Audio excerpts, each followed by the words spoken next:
माहौल खराब है, फिर भी बाहर निकलना जरूरी था। इसे बहुत बुखार है।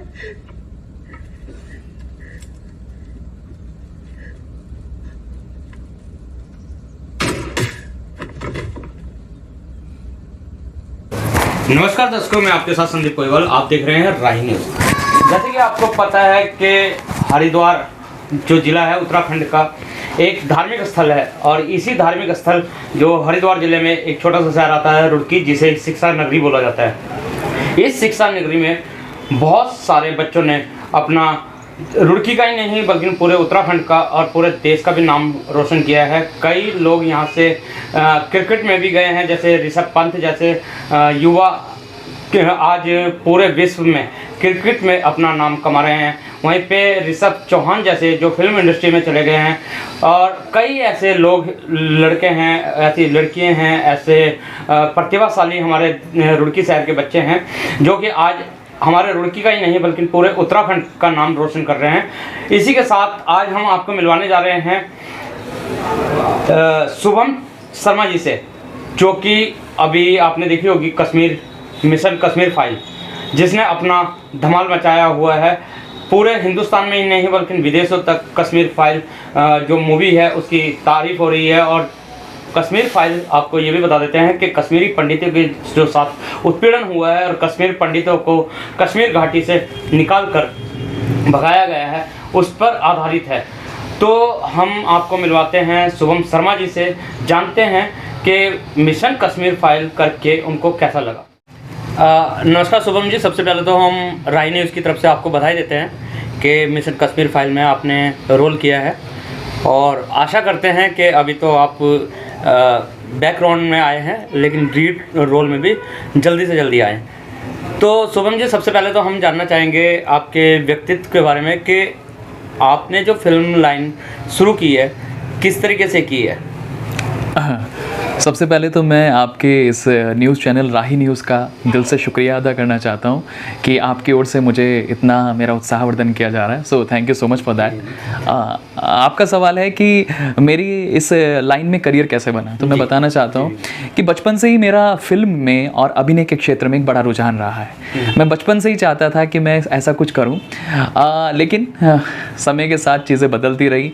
मैंने इंजीनियरिंग की, बीटेक किया, फिर मैं एज ए लेक्चरर काम कर रहा था क्वांटम यूनिवर्सिटी में। मैंने 4 साल वहाँ पढ़ाया। उसके बाद और भी दूसरे जितने भी शिक्षण संस्थान रहे उसमें मैंने पढ़ाया, लेकिन मन में एक था कि मैं इस क्षेत्र में कुछ करूं। सो 2018 का वो वर्ष था जहां मुझे एक सुनहरा अवसर मिला, जहां मैंने केदारनाथ फिल्म में 18 से 20 दिन का वहां पर शेड्यूल था। मैं उस फिल्म का हिस्सा बन पाया। इसके बाद वहां से ये सिलसिला केदारनाथ फिल्म की आपने बात की है, उसमें भी आपने कोई रोल प्ले किया है या एज अ फिल्म टीम के अकॉर्डिंग काम किया? जी, मैं बताना चाहूँगा कि मैंने एज ए प्रोडक्शन टीम इसमें काम किया। तो मैं केदारनाथ से काफ़ी लंबे समय तक 20 दिन तक उससे जुड़ा रहा। तो वहाँ से मेरे इस करियर की शुरुआत हुई। उसके बाद सिलसिला शुरू हुआ। मैंने बहुत से नाटक किए अपने क्षेत्र में रहते हुए, स्कूल कॉलेजेस में स्टूडेंट्स के साथ किया। इसके बाद फिर मैंने पूर्ण रूप से ये सोचा कि अब मुझे इसी क्षेत्र में कुछ करना है, तो मैंने राष्ट्रीय नाट्य विद्यालय, नेशनल स्कूल ऑफ ड्रामा, जहाँ के बहुत दिग्गज कलाकार इस समय इंडस्ट्री में हैं, परेश रावल हों, अनुपम खेर हों, नवाजुद्दीन सिद्दीकी हों, ऐसे बहुत से जाने माने कलाकार हैं, नसीरुद्दीन शाह हो, तो उस संस्थान में मैंने पढ़ने का सोचा, मन बना। वाराणसी में? हाँ, तो उसी की एक ब्रांच है, एक शाखा है वाराणसी में, वहाँ मेरा दाखिला हुआ। वहाँ से मैंने 1 साल तक कोर्स किया अपना, और उसके बाद फिर मैं वापस लौटा तो लॉकडाउन आ चुका था। सो ये मेरे लिए कठिन था उस समय में रहकर कुछ करना, पर मैंने अपने ऊपर अभ्यास किया, और जिसका ये परिणाम है कि मुझे कश्मीर फाइल्स जैसी ऐतिहासिक फिल्म का हिस्सा होने का गौरव प्राप्त हुआ। शुभम जी, जैसे कि हर बच्चा होता है कि आपने बताया आपको फिल्म लाइन में ही जाना था। बहुत सी लाइन ऐसी है, जैसे क्रिकेट भी है हमारे देश में, खेल कूद में बहुत सारी ऐसे गेम्स हैं जिसमें आप नाम रोशन कर सकते थे, या फिर बहुत सारी चीज़ें, पुलिस फोर्स है, आर्मी फोर्स है, इसमें भी नाम रोशन कर सकते थे। लेकिन आपकी जो दिलचस्पी फिल्म लाइन में जाने की बनी, वो कब और कैसे शुरू हुई? जी, मैं बताना चाहूँगा कि एक्चुअली मैं बचपन से ही अपने घर में रहा हूँ। हमारे जो दादाजी थे वो पुलिस लाइन से आते थे, जी। तो हम लोगों को अधिकतर समय ये रखा जाता था कि हम घर में रहें, ताकि बाहर जाकर कहीं बिगड़ ना जाए, बच्चों में उस तरह की कुछ आदतें ना आ जाएं, जिसके चलते अधिकतर समय घर में गुजरा और घर में टीवी देखकर गुजरा। तो इसलिए अधिकतर रुझान टीवी से ज़्यादा रहा, टीवी के कलाकारों से ज़्यादा रहा, और मन में एक चाह उत्पन्न हुई कि आज हम यहाँ हैं, कल वहाँ तक पहुँचे। तो इस तरह से ये चाह मन में जागृत हुई। सोहम जी, आपने नाटकों की भी बात की है, तो किस किस तरीके के नाटक आपने किए और उसमें आपकी भूमिका किस किस रोल प्ले में रही है? मैंने हर तरह के नाटक किए। मैंने समकालीन यानी कंटेम्प्रेरी प्ले भी किए, और मैंने ऐतिहासिक भी किए, मैंने माइथोलॉजिकल पौराणिक नाटक भी किए, और अलग अलग जितनी भी विधाएं हैं उनके मैंने नाटक किए हैं। और रुड़की में किए हैं, रुड़की के बाहर सहारनपुर क्षेत्र में मैंने किए, देहरादून में किए, और राष्ट्रीय नाट्य विद्यालय के दौरान पूरे देश भर में, केरल, कर्नाटक, कन्याकुमारी में अलग अलग विधाओं में, लोक कलाओं में हमने नाटक किए। जैसे आपने बताया कि कर्नाटक में भी, कन्याकुमारी में भी, तो लैंग्वेज प्रॉब्लम का सामना तो करना ही पड़ा होगा, वो किस तरीके से आपने मैनेज किया? ये बिल्कुल सच है कि ये मेरे लिए भी, क्या सभी जितने भी आर्टिस्ट थे अधिकतर के लिए कठिन था। लेकिन जो अभिनय है वो आपकी एक्सप्रेशन यानी आपकी भावनाओं को दर्शाता है, और भावनाओं की कोई भाषा नहीं है। एक गूंगा व्यक्ति भी अपने भाव के माध्यम से अपनी बात कह देता है, तो अभिनय वही माध्यम है। सो हाँ, दिक्कतें आई, लेकिन क्योंकि अभिनेता थे तो हमें तो करना ही था, हमारा तो चैलेंज था। यानी कि आपका कहना है कि अभिनय के साथ साथ भावना भी होनी चाहिए, क्योंकि भावनाओं अगर जो है तो लैंग्वेज में प्रॉब्लम नहीं आती है। नहीं आती। सोहम जी, जैसे अभी कश्मीर फाइल में आपको रोल मिला है, हालांकि रोल तो बहुत छोटा सा है, लेकिन फ्रंट में ही आपका रोल है, तो किस तरीके से ये रोल के लिए आपको किस चीज़ों में मेहनत करनी पड़ी, किस तरीके से ये रोल आपको मिला?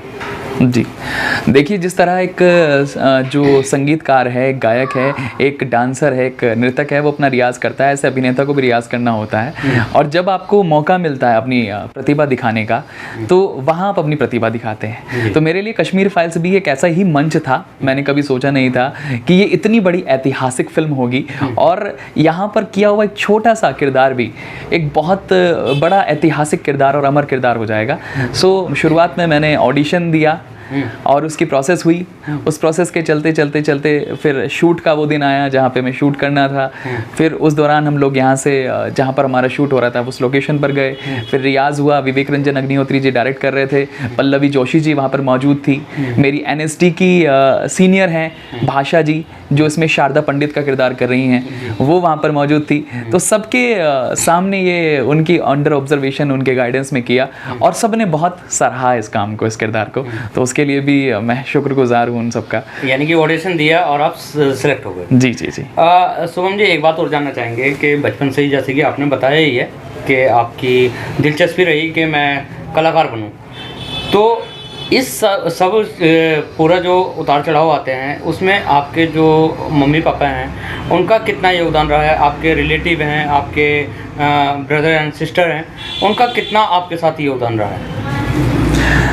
देखिए, परिवार के बिना आप, मुझे नहीं ऐसा लगता कि आप कुछ भी कर सकते हैं। जब तक कि आपका एक मॉरल बैकग्राउंड नहीं होता, मतलब आपको परिवार की तरफ से सपोर्ट नहीं होता, तो आप भले ही किसी भी काम को कर लें, लेकिन वो एक कमी आपको हमेशा महसूस होती है। सो जब मैंने ये डिसाइड किया कि मुझे इस क्षेत्र में कुछ करना है, तो मेरा पूरा परिवार मेरे साथ था, पूरे दिल से था, और उन्हें पूरा विश्वास था कि जैसा भी होगा मैं कुछ ना कुछ अच्छा करूँगा। और मैंने अगर फैसला किया है तो वो सही किया होगा अपने भविष्य को लेके। तो मेरे पूरा परिवार मेरे साथ था, और मैं इस बात के लिए हमेशा अपने तहे दिल से परमात्मा का भी शुक्रगुजार करता हूँ, और अपने बड़ों का भी करता हूँ कि उन्होंने मुझे साथ दिया। आज मैं जो कुछ भी कर रहा हूँ, थोड़ा बहुत भी कर रहा हूँ, यानी कि आपके पेरेंट्स का साथ आपके साथ निरंतर बनता है। बहुत सी बार ये देखा गया है कि बच्चा क्या नाम एम तो कर लेता है कि मुझे ये बनना है, बट क्या होता है कि पढ़ाई भी ज़रूरी है, पढ़ाई भी मायने रखती है, लेकिन वो या तो पढ़ाई कर ले, या उस फील्ड में, जिस फील्ड में वो उसने सपना देखा है, उस फील्ड में अपना करियर को सिक्योर कर ले। तो नहीं हो पाता, पॉसिबल नहीं है। तो आपने कैसे किया कि आपने पढ़ाई के साथ साथ अपना करियर भी बनाया है, कि आपको ऐतिहासिक फिल्म में एक काम करने का मौका मिला है, तो इसमें आपको उतार चढ़ाव कितना करना पड़ा? देखिए, बिल्कुल सही कहा आपने कि एक मध्यम परिवार, वर्गीय परिवार से जब आप आते हैं तो एक बहुत बड़ा सवाल ये होता है आपके भविष्य को लेकर कि आप क्या खाएंगे, क्या कमाएंगे, भविष्य कैसा होगा, कैसे अपनी ज़िंदगी गुजारा होगा। तो हाँ, ये बहुत बड़ा चैलेंज होता है कि आप पहले अपनी एजुकेशन को कंप्लीट करें, उसके बाद कुछ देखें। तो मेरे साथ भी ये था, मैंने इंजीनियरिंग की, पहले पॉलीटेक्निक किया, गवर्नमेंट कॉलेज से किया, फिर उसके बाद बीटेक किया, उसके बाद कॉलेज में पढ़ाना शुरू किया। फिर उसके बाद कहीं ना कहीं परिवार में ये विश्वास था कि ये कुछ कर सकता है। जब आप कुछ करने लगते हैं और अपने परिवार को आपको विश्वास आ जाता है तो फिर वो भी इस चीज़ को लेकर कर सकते हैं कि हाँ, ये फैसले लेने लायक हैं अपनी ज़िंदगी में, तो आपकी फैमिली आपको सपोर्ट करने लगती है। तो मेरे साथ भी ऐसा हुआ, जब मैंने अपनी एजुकेशन कंप्लीट की तो मेरी फैमिली को कॉन्फिडेंस आया और फिर मैंने इस क्षेत्र में भी खाली एक्टिंग के नाम पे ये नहीं है कि कुछ करना, मैंने इसमें भी पढ़ाई की है। मैंने नेशनल स्कूल ऑफ ड्रामा में अपना स्थान, वहाँ पर 2 साल लगे मुझे, उससे पहले 2 साल थिएटर में लगे, 2 साल फिर वहाँ पर पहुँचने में लगे, क्योंकि नेशनल स्कूल ऑफ ड्रामा का अगर आप देखें तो क्राइटेरिया है कि कम से कम आपको 10 नाटक करने पड़ते हैं। उसके बाद आप उसके लिए एलिजिबल होते हैं, आप ग्रेजुएट होने चाहिए। उसके बाद तब जाके आपका कहीं ऑडिशन होता है, फिर आप वर्कशॉप में पहुँचते हैं, उनमें से फिर आप कोई 20 लोग चुने जाते हैं पूरे एशिया से, जिसमें मेरा सिलेक्शन हुआ था। अभी जैसे कश्मीर फाइल इतने बड़े पर्दे की मूवी बन चुकी है, फिल्म बन चुकी है, और आपका ऑडिशन भी हुआ, आप सेलेक्ट भी हुए। अभी आगे आने वाले टाइम पे अग्निहोत्री जी के मतलब आप दिल पे चढ़ पाए हैं कि जो आगे मूवी बनाएंगे उसमें आपको रोल दिया जाएगा, या फिर और कहीं किसी और मूवी पे स्ट्रगल करेंगे आप? देखिए, दिल पे चढ़ने की बात अगर मैं करूं तो मैं अभी 3 दिन तक भोपाल में था, मध्य प्रदेश में। वहाँ चित्र भारती फिल्म महोत्सव चल रहा था और विवेक रंजन अग्निहोत्री जी वहाँ पर थे, तो उन्हीं के साथ था मैं। और ऐसा नहीं है कि एक फिल्म के निर्देशन के बाद वो लोग भूल जाते हैं। सो मैं उनके साथ रहा, वहाँ पर अक्षय कुमार जी मौजूद थे, मध्य प्रदेश के मंत्री वहाँ पर थे। और बात आती है अगर मैं दूसरे प्रोजेक्ट की, तो हाँ, मैं अभी भी एक प्रोजेक्ट्स कर रहा हूँ, कई सारे छोटे छोटे प्रोजेक्ट्स कर रहा हूँ, और आगे भी संभावना है कि मैं अच्छे किसी किरदार में आपको दिखूंगा। जी शुभम जी, एक बात और, जैसे बहुत से परिवारों में बच्चा तो कुछ करना चाहता है लेकिन जो पेरेंट्स है वो उनका सपोर्ट नहीं करते हैं, तो उन पेरेंट्स को क्या सजेस्ट करना चाहेंगे हमारे चैनल के माध्यम से कि बच्चों को आगे बढ़ाने के लिए जो बच्चा करना चाहता है उसी में जाने दिया जाए, या फिर माँ बाप को अपनी मर्जी थोपनी चाहिए कि ये करो? देखिए, इसमें मैं यही कहना चाहूँगा कि आज के समय में सोशल मीडिया एक ऐसा माध्यम बन गया है जिससे हर कोई अपनी पहचान बना सकता है। और जो चाहे संगीत का क्षेत्र या कला का कोई भी क्षेत्र हो, यहाँ पर बहुत से ऐसे कलाकार दिन प्रतिदिन हम देखते हैं जो इन्हीं माध्यम से निकले हैं। तो आज के समय में अवसर की कमी नहीं है। तो अगर आपके बच्चे में वो हुनर है और वो प्रतिभा है, तो मैं आपको यही कहूँगा कि उसको सपोर्ट कीजिए, उसको सही शिक्षा दिलाइएगा, उसको समय दीजिएगा, ताकि वो भी भविष्य में अपना नाम कमा सके। और बच्चों का भी ये दायित्व है कि वो अपने क्षेत्र में खाली सपने ना देखें, उसके लिए मेहनत करें, उसके लिए नॉलेज इकट्ठा करें, प्रयास करें, तब जाके वो अपना भविष्य चुनें। ये बहुत बहुत धन्यवाद शुभम जी, और एक बार और राही न्यूज़ की तरफ से आपको बहुत बहुत। तो ये थे हमारे साथ शुभम जी, जिन्होंने बताया है कि जो पेरेंट्स है वो अपने बच्चों के ऊपर दबाव न डालें, जो उनके बच्चे करना चाहते हैं, जिस भी क्षेत्र में वो अपना नाम आगे ले जाना चाहते हैं, उस क्षेत्र में नाम ले जाने के लिए पेरेंट्स को जो है बच्चों को सपोर्ट करना चाहिए। और शुभम जी की जो मेहनत और लगन देखते हुए हमें तो यही समझ में आता है कि निकले थे जानवे मंजिल अकेले, चलते गए और कारवा बनता गया। तो इसी तरीके से और भी प्रतिभा हैं हमारे रुड़की शहर से, जिनसे हम आपको मिलवाएंगे अगले अंक में। जब तक के लिए दीजिए इजाज़त, धन्यवाद।